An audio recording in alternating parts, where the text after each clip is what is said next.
Ну что ж, друзья, мы приветствуем вас на нашем канале. И сегодня мы обсудим одну из наинтереснейших тем, которая называется Как уйти с офисной работы и найти себя? вот так-то. Поговорим о сложных вещах простым языком. Погнали! Нам важно подкреплять свои слова нашими знаниями, и поэтому сегодняшняя тема напрямую связана с нашим жизненным опытом на протяжении последних 6 лет. И если вы по ту сторону экрана сейчас сидите в душном офисе, то обязательно посмотрите это видео. Возможно, оно станет для вас полезным, а нам будет приятно. Но перед тем, как перейти к основному просмотру, обязательно поставь колокольчик, нажми подписаться, ну и запили лайк. Нам будет приятно, тебе будет интересно. Но для начала скажем, что нет ничего страшного в том, если вам надоела ваша работа в офисе и вы хотите уйти с нее. И также нет ничего страшного в том, если вам нравится ваша работа, вы на ней работаете и не хотите никуда уходить. Сегодняшняя тема будет связана именно с теми людьми, которые засиделись в своем офисе и мечтают круто изменить свою жизнь. Ну и сейчас мы расскажем о нашем жизненном опыте, с чего мы начали наш путь ухода с офисной работы и как мы в итоге искали себя и нашли ли вообще. Отмотаем назад к 2012 году. В 2012 году я заканчивал школу. Да, в 2012 году я еще заканчивал школу. И мечтал, что я буду работать в большой классной компании и буду каждый день ходить в пиджачке, в галстучке. И мне это будет приносить истинное счастье. При этом на этой работе я думал, что я буду зарабатывать очень много денег, и все будет классно. Ради этой цели я пошел в институт, ради этой цели я заканчивал институт, и тогда у меня еще не было понимания, чем я особо хочу заниматься. В ходе обучения в институте я попробовал много разных профессий, поработал в разных местах, рестораны, клубы, ну вот все основные места, где работают студенты. И посмотрел на все это, и даже на тот момент я еще не понимал, что мне не нравится работать на кого-то. То есть, да, как студент я получал деньги и не рассматривал возможности поискать добычу денег, не знаю, как это по-другому сказать. Варианты зарабатывания, разные варианты. И не мог найти, не видел для себя варианты заработка денег в какой-то другой сфере. Ну, как бы это касается прежде всего и изначального воспитания, да, которое нам дают родители, что нужно устраиваться на работу, и какого-то собственного еще маленького жизненного опыта. Но все поменялось спустя несколько лет. Ну, а сейчас расскажу свою историю. После университета я сразу начала работать на офисной работе. Работала на табачной фабрике на заводе, но сидела в офисе за компьютером, работала административным помощником в Санкт-Петербурге. Фабрика Philip Morris называется. Вот, работа была очень интересная, потому что интересная компания с американскими стандартными устоями. Крутила папироски. Папироски не крутила, но крутили их за стеной на производстве. А я работала с бумагами, с телефоном, работала телефонным оператором тоже. Вот. Но работа была интересная, проработала я так 2 года. И все, мне стало скучно сидеть за компьютером. И поднадоела такая работа. Я решила ее поменять и нашла работу в городе Сочи, но опять тоже офисную. Ну, то есть тогда я тоже жила с пониманием, что я должна работать в офисе, строить карьеру, подниматься по карьерной лестнице и так работать всю жизнь. Вот, переехала я в Сочи, работала в отеле «Азимут», помощником, страшно тебе было переезжать директором. в Сочи? Переезжать было, ну, наверное, страшно на тот момент, еще мне 23 года было. Ну, типа, получается, что ты там оставила офисную работу и поехала в никуда, или ты поехала в куда-то? Я поехала в куда-то, потому что я здесь, когда жила в Питере, нашла работу, и меня уже пришло собеседование по скайпу, и меня пригласили в Сочи уже на работу, на должность конкретную с предоставлением жилья. Вот. Но я такие поступки совершаю, обдуманно, но стараюсь сильно не думать о том, страшно мне или нет, и так этот процесс происходит легче. Всяких таких смен деятельности, переездов и прочее. У нас, кстати, есть видео уже про переезды, посмотрите его на нашем канале, ссылочку прикрепляем. Давай обратно. Вот переехала ты в Сочи, ага. Переехала в Сочи, также на офисную работу в отель «Азимут» помощником директора департамента. Проработала я так, по-моему, год.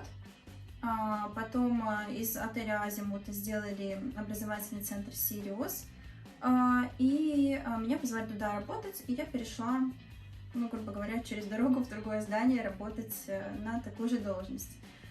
Еще проработав полгода, меня повысили до руководителя отдела. Поработала я руководителем отдела еще где-то год, пока не поняла, что опять у меня наступило спустя 2 года сидения в одной организации момент, что делать дальше, что у меня вот будет основной происходить вопрос, дальше. который сейчас может возникнуть у наших подписчиков. Как ты поняла, что настало то время? В какой момент это наступило?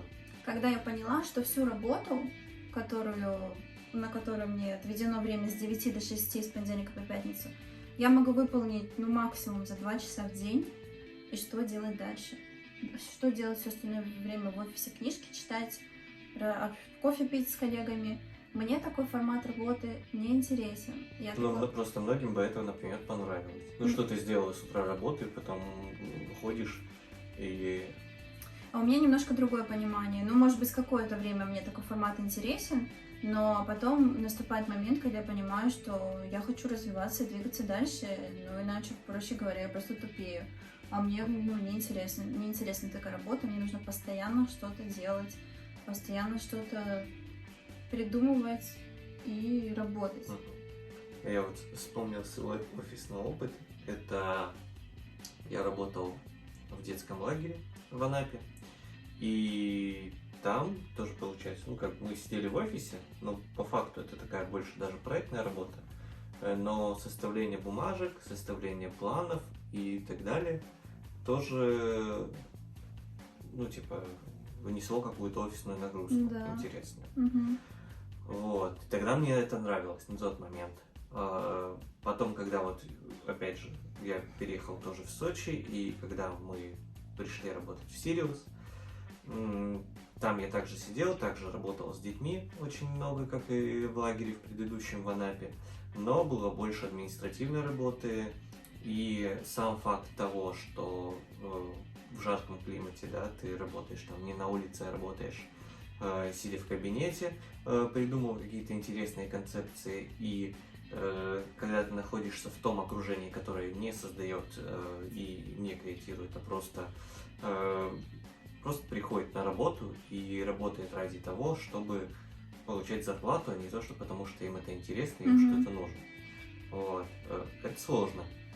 И основным фактом для меня ухода с работы было то, что я стал понимать, что я не могу позволить кому-то определять, когда у меня будут выходные дни, когда у меня будет начинаться отпуск и так далее. То есть эти 2 важных момента, почему я ушел с офисной работы, это ограничение моего времени. То есть в дальнейшем, как судьба предпринимателя, я уже сам определяю, сколько времени я хочу потратить на тот или иной процесс. Я хочу, например, посидеть сегодня, поиграть в игру в какую-то, я сижу и играю в игру. Вечером я понимаю, что мне нужно поработать, я сажусь и начинаю работать. Вот, и мы с тобой уже, когда вместе работали в Сириусе, стали вместе рассуждать, что происходит с нашими рабочими вообще, с рабочими отношениями. Нет. Что происходит с рабочим состоянием, с нашей работой, есть ли возможность куда-то двигаться дальше. Мы понимали, что уже в этой организации, по сути, нам двигаться дальше уже было некуда. Только сидеть и заниматься рутиной, чем мы занимались на тот момент. И поэтому мы решаем после нашей свадьбы сообща, что мы делать будем дальше. думаем, рассуждаем и решаем покинуть Эту планету. если вы офисную работу, но через определенное количество времени, как только мы поднакопим денежные средства, достаточные для переезда и возможности немножечко дальше, как мы боремся с работой, искать себя. В сентябре 2017 года мы переезжаем в Екатеринбург и открываем свою компанию, которая занимается ивентами. Название компании Dinday. Она продолжает также функционировать. Скоро мы про нее запишем отдельное видео и запишем видео про вообще ивент-сферу. И там мы начинаем в Екатеринбурге развивать свое дело. Это наш первый опыт в предпринимательстве. Начинаем налаживать какие-то контакты, какие-то, я даже не знаю, какие-то связи для того, чтобы наше дело функционировало. На тот момент нам казалось, что мы все делаем правильно. И это, пожалуй, такой первый звоночек, когда мы пришли к мысли, что можно работать из дома и зарабатывать ровно столько же, и может быть даже и больше, но при этом не тратя каждый день по 12 часов на рабочую смену. Ну вот и после ухода с офисной работы и переезда в Екатеринбург мы начинаем искать себя. И сначала мы находим себя в ивент-сфере, потому что мы, в принципе, занимались этим очень большое количество времени ивентами. И потихонечку начинаем понимать, что нам хочется пробовать разных вещей, разные сферы деятельности в этой жизни, потому что у нас расширяется кругозор восприятия человеческой деятельности. И мы начинаем рассуждать, куда можно вложить деньги, чтобы получать хорошую прибыль постоянную, ежемесячную. И мы придумываем дальше открыть пекарню, там же в Екатеринбурге, параллельно с нашей ивент-компанией. Видос про пекарню будет где-то тут. Да, очень интересное видео, уже очень много на нем просмотров, потому что там действительно наш опыт, действительно без прикрас делимся тем, что реально происходило, какие трудности, какие там успехи, провалы у нас были в этой сфере. Так вот, пекарня у нас в целом была где-то год с момента ее, не открытия, а с момента начала постройки до момента, как мы ее продали. Она у нас была год. Почему мы строим дело, которое у нас оказывается очень успешным? Мы выводим пекарню с первого месяца в прибыль и решаем спустя полгода ее функционирования продать. Почему мы вообще так делаем? Это очень важно ответить нам на этот вопрос, чтобы вы понимали, как это все связано с ответом на вопросы, как найти себя в этой жизни. Так вот, почему мы продаем пекарню? После того, как мы там работали мы действительно в пекарне очень много, создавали производственные процессы, делали много-много всего того, что мы до этого не знали, то есть мы исследовали данную сферу на предмет вообще, есть ли там деньги или нет там денег. И после того, как мы автоматизировали все процессы, когда уже все наладили, мы перешли в такую рутинную работу, которая нам стало не то что скучно, нам стало просто неинтересно в этой сфере, потому что те трудозатраты, которые в принципе были, не окупались деньгами, которые мы зарабатывали. При этом, как бы ни казалось странным, и как многие могут из вас предположить и предложить, что нужно было просто нанять управляющего в пекарню и можно было оставить ее для дальнейшего функционирования. Но на тот момент у нас уже созрела идея для переезда в Санкт-Петербург, и решение о продаже пришло как-то само собой, вот так вот в одну ночь. Мы поняли, что все, пора, и продали. Опять прослеживается такая связь в наших действиях, что мы делаем это достаточно хорошо, круто, выводим на хороший уровень, и через какое-то время нам это становится неинтересно. И поэтому вот мы, собственно, продали пекарню и переехали в Санкт-Петербург. В видео после этого момента попробуйте написать в комментариях, подумать для себя и поразмыслить, есть ли в вашей жизни такие моменты, которые становятся рутинными и неинтересными для вас, и насколько часто. Просто в дальнейшем в этом видео мы обсудим как раз тот вопрос, что изучать разные сферы и пробовать себя в разных вещах – это нормально. И пишем. После того, как мы переехали в Санкт-Петербург, мы продолжили заниматься ивентом, так как наша компания до сих пор функционирует и делает это успешно. Так мы занялись организацией, так нас пригласили поработать в проекте парк футбола Евро УЕФА. Чем мы там занимались? Международные события. Мы еще, кстати, не упомянули, что мы в Екатеринбурге работали в 2018 году на FIFA. Это тоже был очень интересный большой опыт в ивенте международного уровня. И здесь мы работали на УЕФА. Ну, если вкратце, я занималась наполнением фан-зоны программой, мероприятием, а Даня занимался персоналом, то есть был директором по персоналу. Вот, значит, и после этого события, это событие заняло у нас 2 месяца нашей жизни вплотную. Это была очень интересная проектная работа. Да даже не то, что после этого события, наверное, в той оболочке реальности 2020-2021 ковидного года мы разочаровались в ивент-сфере, как в сфере, которая приносит достаточное количество денег для собственного существования и для комфортной жизни. Поэтому мы сейчас решили притормозить нашу ивент-деятельность. Мы продолжим заниматься проектами, но какими-то интересными. Очень частными. Частными, интересными для нас, где можно проявить свой креатив, так как у нас креатива много, и он не так часто встречается в ивент-сфере. Но в целом развитием нашей компании, уже маркетингом, продвижением, мы решили ивент-компанией больше не заниматься.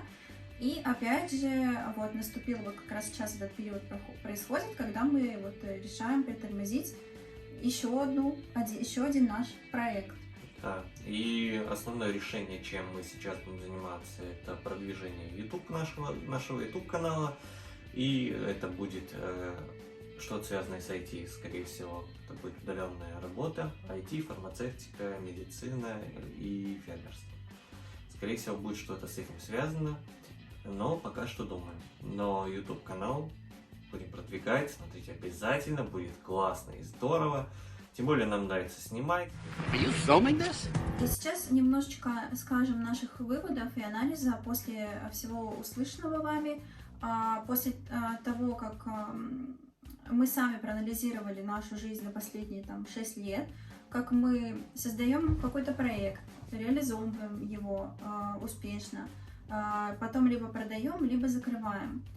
Сначала мы думали, после того, как уволились с офисной работы, что мы должны найти наше одно предназначение в жизни. То есть, если мы открываем ивент-компанию, то у нас должна быть ивент-компания до конца жизни. То есть, если мы строим пекарню, то у нас должна быть пекарня до конца жизни.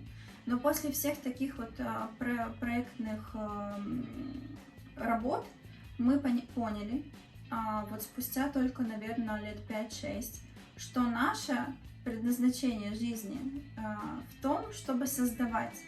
Мое предназначение. Чтобы создавать успешно, неуспешно, делиться с этим людям. И, собственно, поэтому мы, наверное, решили завести YouTube-канал, чтобы рассказывать... И собаку. Чтобы рассказывать о нашем опыте, потому что мы пробуем себя, как вы услышали, в разных сферах, рассказывать о нашем опыте, делиться с вами, анализировать и, может быть, помогать вам делать какие-то шаги, либо наоборот, отводить от каких-то ненужных шагов в жизни. А сейчас по факту. Если вам надоело сидеть в офисе, просто встаньте со стула и уходите. Если вы любите свою работу, то сидите, кайфуйте, наслаждайтесь, получайте зарплату. В любом случае, выбор за вами. Урок мотивации от Данила. Пока вы не предпримете один какой-то шаг, ничего не изменится. Если вам надоело ваша работа в офисе. Поэтому мы знаем, как это важно, чтобы была поддержка любого шага, который ты делаешь. И поэтому вот мы вам хотим дать эту поддержку. Если вы хотите что-то поменять, пожалуйста, не бойтесь, сделайте. Пока вы не сделаете шаг, этот ничего не изменится в вашей жизни. Да, вам может показаться, что этот шаг был в никуда. Можно сейчас послушать нашу историю и сказать, что мы тут одним занимаемся, то другим, и кто-то подумает, что так нельзя жить, это шаги в никуда. Но мы так не считаем. Каждый такой шаг делает нас умнее, каждый такой шаг делает нас богаче внутренне. И мы ставим себе цели, мечты, которые раньше нам казались недостижимыми. А теперь мы все ближе и ближе к каким-то более высоким целям и мечтам для нас. И очень важная мысль, которую хочется донести.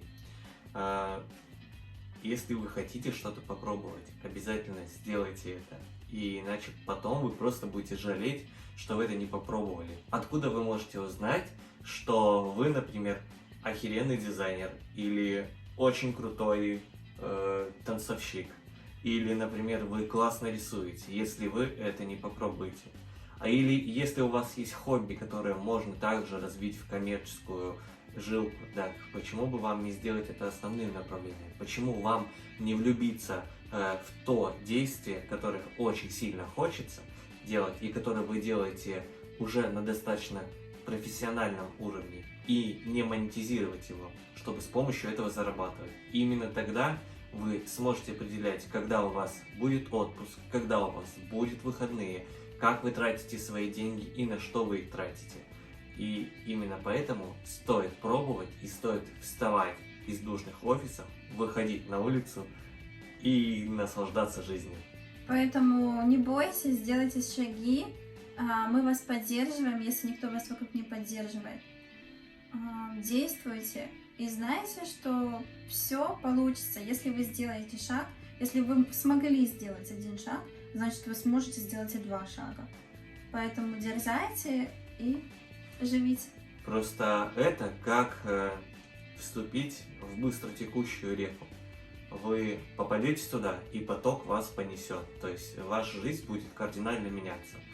И если вдруг у вас нет людей, которые вас поддерживают, как правильно сказала Наташа, вы можете написать нам, и мы вам на основе своего жизненного опыта дадим какие-то советы и подскажем, как правильно двигаться. И, может быть, еще снимем какие-то видео из нашего опыта, которые могут вам помочь. Не бойтесь, любите, путешествуйте, живите, смотрите YouTube-канал «Слишком сложно», подписывайтесь, жмякайте, ставьте лайки, пишите комментарии, пишите хейтерские комментарии. Наслаждайтесь жизнью, кайфуйте. Всем пока-пока. Пока-пока.